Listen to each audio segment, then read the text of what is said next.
Good evening, Doctor. You look a bit irritated, if you will pardon my saying. Good evening, Mr. Manning. Good evening. Yes, I am a bit annoyed, and with good reason. I don't know if I've told you that Holmes has been listening in to these reminiscences. Well, here's a letter I received from him after last week's story. Read it. All right. My dear Watson, I noticed that in your last broadcast, you gave way to your regrettable habit of emotionalizing your story. Detection, my dear fellow, is or ought to be an exact science. To tinge it with romanticism is like introducing a love story into the fifth proposition of Euclid. As ever, Sherlock Holmes. Well, what do you think of that? But the emotion was there. You couldn't tamper with the truth. Holmes has always maintained that the truth is not in what you say, but in the impression you create in the other person's mind. Well, Holmes always complained that I overstress the human element in recording his cases. How well I remember the attitude with which he received the publishing of my first book about his adventures.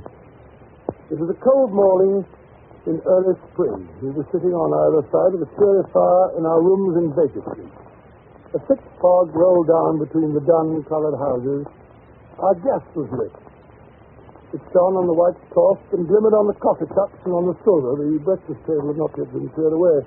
Holmes had been silent all the morning, smoking his long cherrywood pipe, which usually displaced his favorite tray when he was in a disputatious mood. Altogether, he was not in the best of tempers.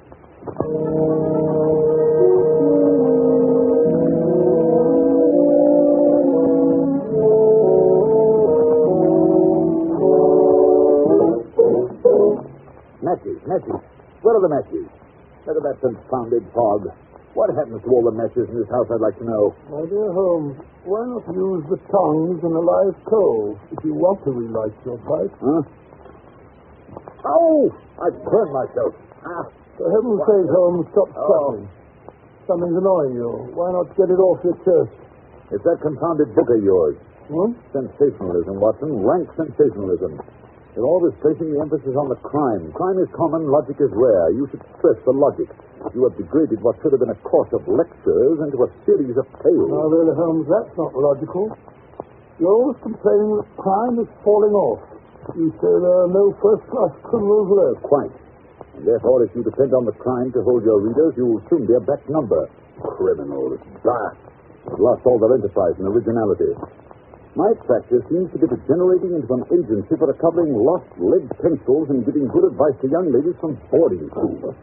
Advice to the lovelorn, eh? Well, look at this. This note. It came by this morning's post. Here. The last straw, that's what it is. Read it. Let's have a look. Dear Mr. Holmes, I'm very anxious to consult you as to whether I should or I should not accept the situation which has been offered me as a governess. I never do. I shall call at 10:30 tomorrow if I do not inconvenience you. Yours faithfully, Violet Hunter. Where is she? So it's 11 now. Exactly. She's late. Just like a woman. I say, Holmes, you should see your young lady now walking briskly up the street. I see. Brisk, purposeful manner. Nice, bright, intelligent face. Yes, it is. She's stopping at our door. Well, maybe something in the case after all, my dear Watson. She's not the hysterical sort that makes a fuss over nothing. There she is. Come in.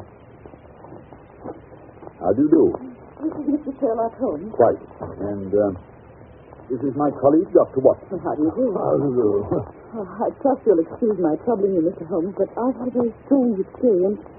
And as I had no relations of any sort to advise me, I thought I'd best come to you. I shall be very happy to do anything that I can. Well, I've been a governess for 5 years in the family of Colonel Kent Monroe.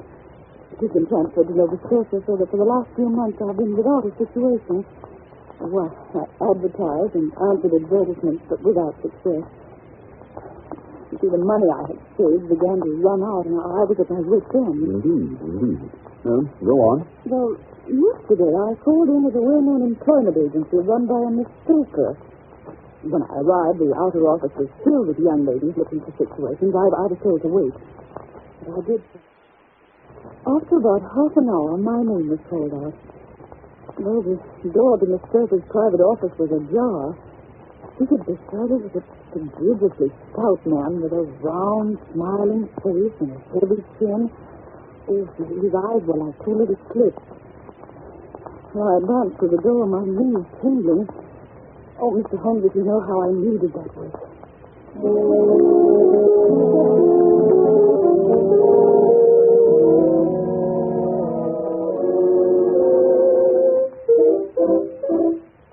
Come in, my dear. Come in. Mr. Newcastle. This is Miss, what is your name, my dear? Miss Hunter, Violet Hunter. Oh, yes, Miss Hunter. Capital. I couldn't ask for anything better. I'm sure you'll do, Miss Hunter. I hope so, Mr. Newcastle. You're looking for a situation as a governess. Yes, sir. And what salary do you ask? Well, I had £4 a month in my last place. £4. Sweating. Frank sweating.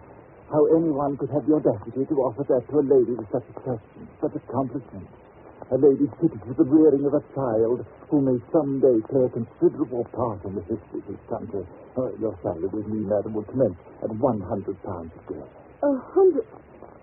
Oh, Mr. Newcastle. And furthermore, it is my custom to advance my young ladies half their salary beforehand.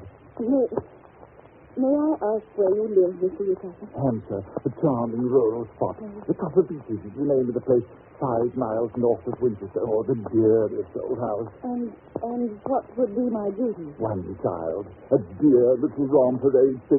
Oh, if you could see him killing cockroaches with a slipper. Smack, smack, smack. He's gone before you could wink.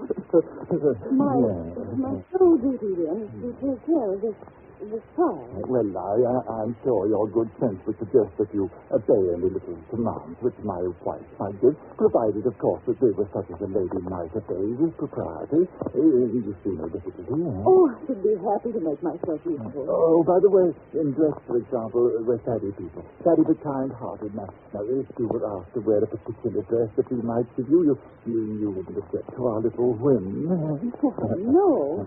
Or to sit here or there. That wouldn't be offensive to you. Why, no. Or to cut your hair short before you come to it. My hair? Oh, yes, it is quite essential. It's a little fancy of my wife, you see. And ladies' fancies, my dear, Miss Hunter, must be consulted. But my hair... Oh, no, I couldn't. No, what a pity. Well, in that case, Miss Stoker, I'd best inspect a few more of your young ladies. Good day, then, Miss Hunter. I'm afraid you must consider yourself struck from our list. Oh, but you can hardly expect us to exert ourselves to find another such opening for you. But, Miss Stoper... Good day, Miss Hunter. Oh, just a minute, Miss Stoper. Let's not be too hard on the young lady. After all, my request was a little sudden. Perhaps, Miss Hunter, you'd like 24 hours in which to consider the matter. And in view of the fact that you have particularly beautiful hair, I might be willing to raise the salary to £120 a year. To recompense you for our less simplicity.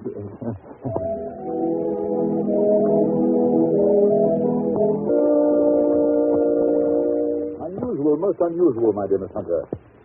What do you make of it, Watson? Well, perhaps his wife is a lunatic and he wishes to humor her in her fancy in order to prevent an outbreak. Possibly, Watson, possibly. In any case, it doesn't seem a nice household for a young lady. But the money, Mr. Holmes, the money, and I need it so. Well, yes, the pay is good. Too good. Why should they give you £120 when they can have their pick for 40? There must be some strong reason. But I have no choice. Then you've made up your mind to accept? Yes, I must. I thought if I told you the circumstances, you would understand afterwards if I wanted your help. And Mr. Holmes, I could feel so much stronger if I knew you were behind me. Certainly you may carry that feeling away with you. And if at any time you should find yourself in danger... Danger? Well, what danger could there be? My dear Miss Hunter, you could cease to be a danger if we could define it.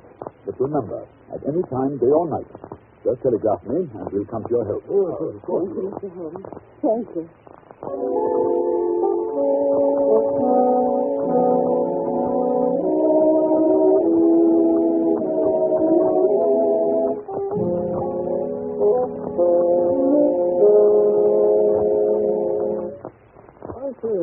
Holmes, it's been almost a week since that charming Miss Hunter called. Conditions must be pretty good at the Copper Beeches, or we'd have heard from her. You never know, Watson. You never know. She he may not be able to get to a telegraph office. Huh? Nonsense, Holmes.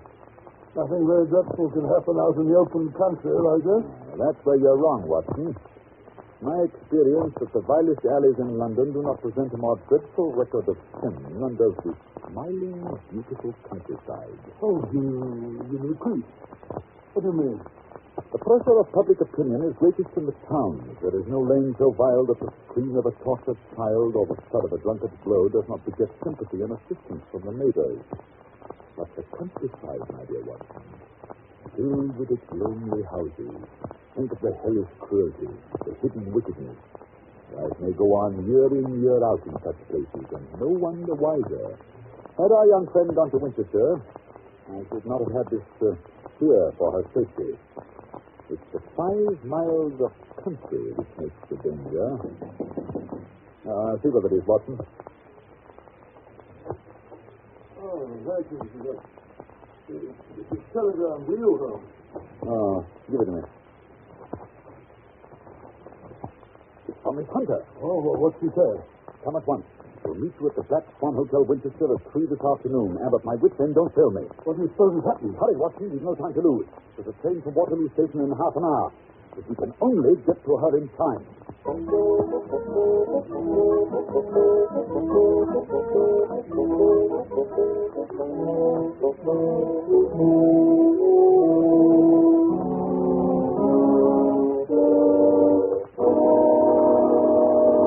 In just a moment, we will follow Sherlock Holmes and Dr. Watson on their strange journey. Yes, there's the Black Swan. Opposite the station. Yes, and if I'm not mistaken, that's Miss Hunter waiting for us on the doorstep. She looks a bit pale and shaky, Holmes? Yes. Poor girl is obviously frightened. Mr. Holmes, so kind of you to come. You too, Dr. Watson. Oh, no, it's all pleasure. I'll tell you how anxious I've been. There now, Miss Hunter. Perhaps if we go inside, they can give us a private sitting room. Yes, Mr. Holmes. I've ordered tea this way. Ah, yes, that's better. Nice, cozy fire. Close the door, will you, Watson? That's right. Now then, suppose we let the doctor do the pouring while you tell the story. First of all, how do you like the tea? 2 lumps of a little cream. Oh, righto. Thank you, Dr. Watson. Yes, and now? Well, first of all, I've had no actual ill treatment from Mr. and Mrs. Newcastle, but last evening, he just frightened me. However, I'd best begin at the beginning. Yes, that is generally a good place to start. Well, Mr. Holmes, Papa Beeches is a large, sinister-looking house, almost completely surrounded by woods. It's impressive. From the moment of my arrival, I was met at the door by Mr. Newcastle and his wife. And is she... No, Mr. Holmes. She's not married. I see. She's a small, pale-faced woman, much younger than Mr. Newcastle. In fact, I gather that she's his second wife. You see, there was a daughter by the first marriage, a girl now over 20, but she's not living at the house. Mr. Newcastle said that she couldn't get along with her stepmother, so he sent her to America, to Philadelphia. And does Mrs. Newcastle strike you as a difficult woman to get along with? Oh, no, Mr. Holmes. She's shy and rather quiet. More than once I surprised her in tears. At first I thought it might be worry over the disposition of her child. What's the matter with his disposition? Well, he's badly spoiled. He has an ungovernable temper. He seems to take great delight in torturing birds and small animals. Pleasant little beast. And the rest of the household? Well, there's only one servant. Toller is his name. A rough, uncouth man with a perpetual smell of drink about him. Why the keeping, I don't know. Except perhaps because he's the only one who can manage Carlo. Carlo? Yes. Carlo's a huge, underfed mastiff that's kept chained in the stable during the day, but at night they let him out. It's a terrible beast. Even Mr. Newcastle is afraid of him. I'm sure he'd try any practice with a brick. I wonder why Mr. Newcastle desires such ferocious protection. I'm sure I don't know, unless there's something on the top floor of the west wing that he wants to protect. The west wing, eh? Yes, the door that leads into it is opposite my room, and it's kept securely locked. Yes, it looks nasty to me, Holmes. Please, Watson, please, don't interrupt. Well, The second day after my arrival, immediately after breakfast, Mr. Ruthcarter asked me to put on a dress which had been laid out for me on my bed. What was it like? Well, it wasn't a new dress, Mr. Holmes, but the material was excellent and of a particularly brilliant shade and electric blue. Oh, look at this, John. I put it on and went down to the living room. Mr. Ruthcarter had placed a chair for me by the front window. He asked me to sit there with my back to the window and to read to him from a French novel. Well, I read for an hour, and at the end of that time, he said I might go upstairs and change. Strange. This experience has been repeated every morning since then.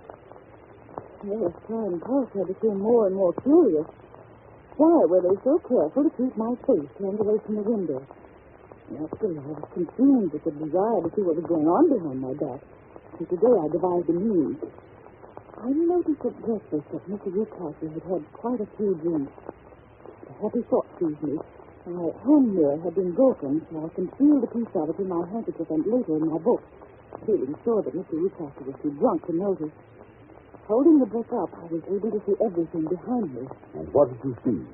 Well, at first there was nothing. At the second glance, however, I saw a young man in a gray suit leaning against a railing which bordered our field. He was looking earnestly in my direction. Mr. Ruthcarter must have noticed my surprise, for he burst out angrily.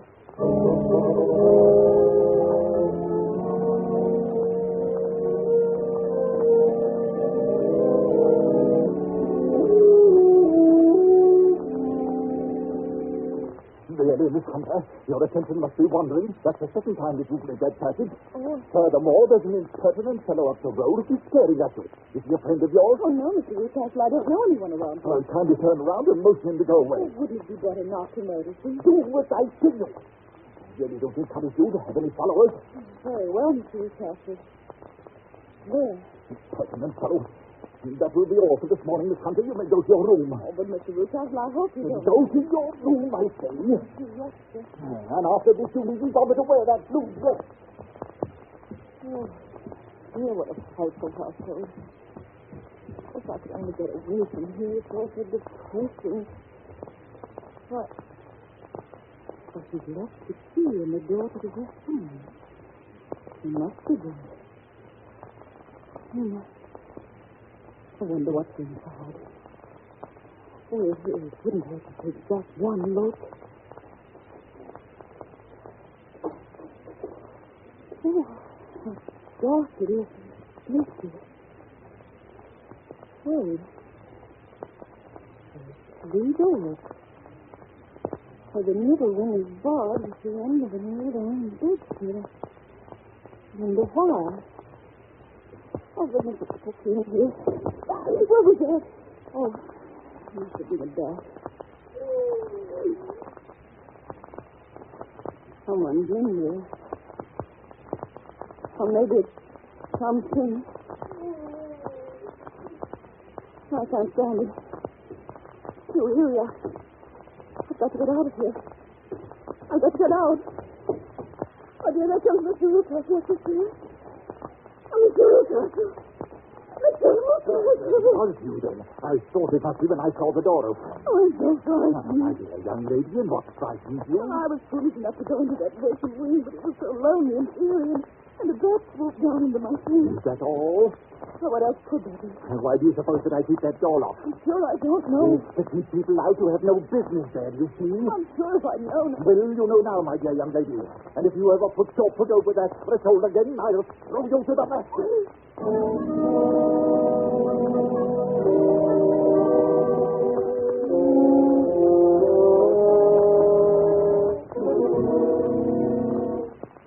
What a dreadful experience. Mr. Holmes, I feel sure there's someone locked in that room. Someone who's unhappy, perhaps tortured. Oh, good heavens, it's almost 5. I promised to be back by 6. And Mrs. Ruthcarter are going out. If Mr. Ruthcarter should discover where I've been... You acted like a brave and sensible girl, Miss Hunter. Yes, indeed you have. Do you think you could do one more thing? I can try, Mr. Holmes. Dr. Watson and I will be at the top of Beeches by 7.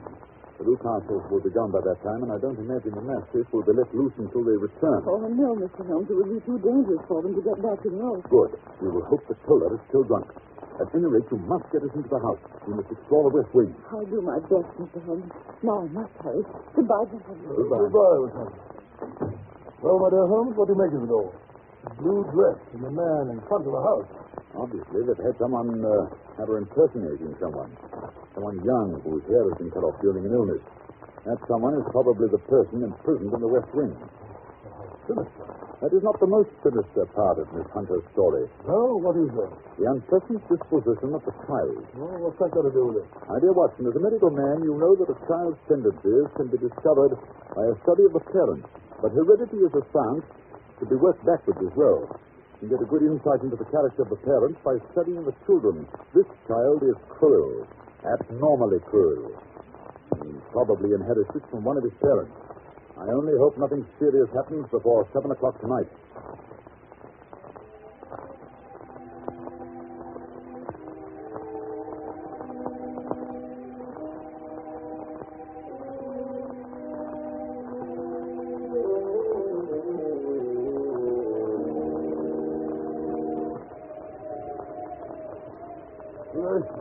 What a night. First thunderstorm of the season.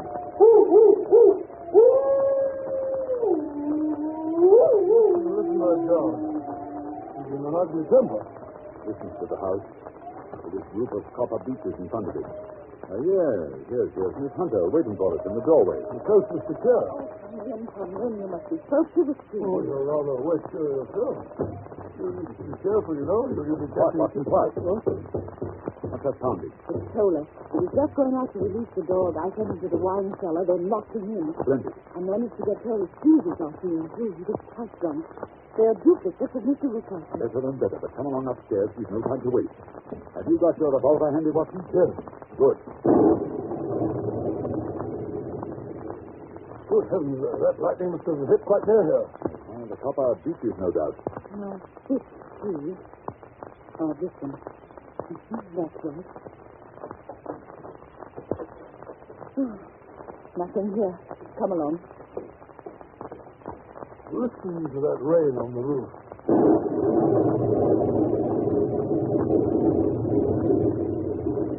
The middle door, you said. Hello in there. No answer. I don't like that. Watson, help me remove this bedstead, will you? That's right. It's tied at one side. Yeah, cut the rope.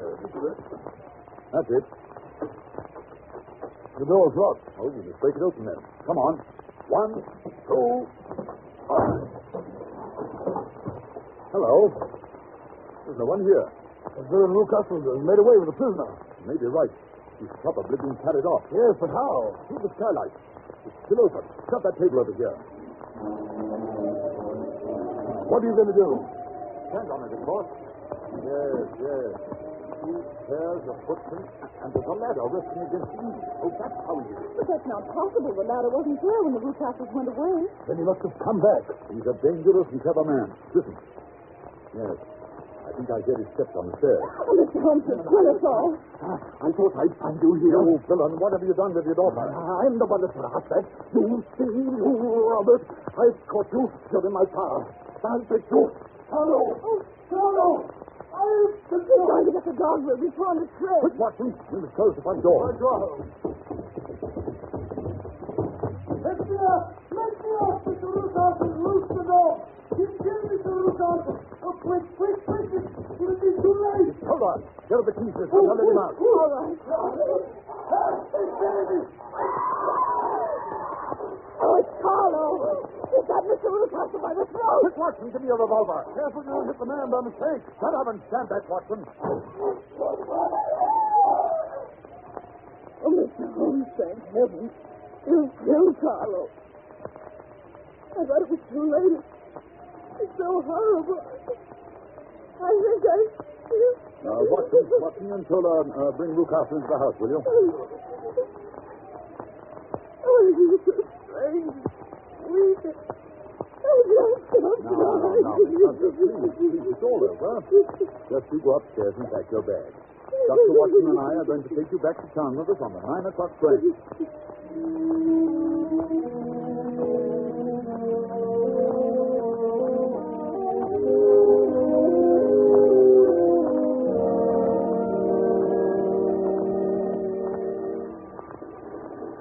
So you think, Watson, that Newcastle will live? I'm afraid so, Holmes. Oh, I'm so glad to get away from that dreadful place. I say, Holmes, just what did happen to the prisoner in the West Wing, and who was it? It's all so disgustingly simple, my dear Watson. It's Newcastle's daughter, as I suspected. It seems that she had inherited some money from her mother, who was Newcastle's first wife. When she threatened to get married and take a small fortune with her, her father tried to get her to sign a paper giving the money to him. He worried her until she got brain fever and had to have all her hair cut off. Oh, what a brute. I got all these details from Tiller. Still, her young man stuck to her, and she to him. After that, Mr. Newcastle locked his daughter up and brought Miss Hunter down from London in order to impersonate her, get rid of the persistent shooter. This young gentleman, however, was a persevering chap, and having greased Toller's palm very thoroughly, he learned the true state of affairs. With the help of Toller and a long step-ladder, he rescued his fiancée. They're now headed for Southampton with a special license, and this time Miss Newcastle, or rather Mrs. Fowler, is really going to America on our honeymoon. Oh, this is quite romantic, isn't it, Holmes? You and your romance, Watson. You're a regular old woman. Well, I'm glad we were able to help the poor thing, but I wouldn't go back to that house again. Not for twice the salary. Oh, that reminds me, Miss Hunter. I was talking to a friend of mine about you the other day. She had a private school in Walsall. I believe she said she had an opening for you. Oh, Mr. Holmes, you're a darling. No, my dear. It's quite inconsequential. Already know. Shut up, Watson.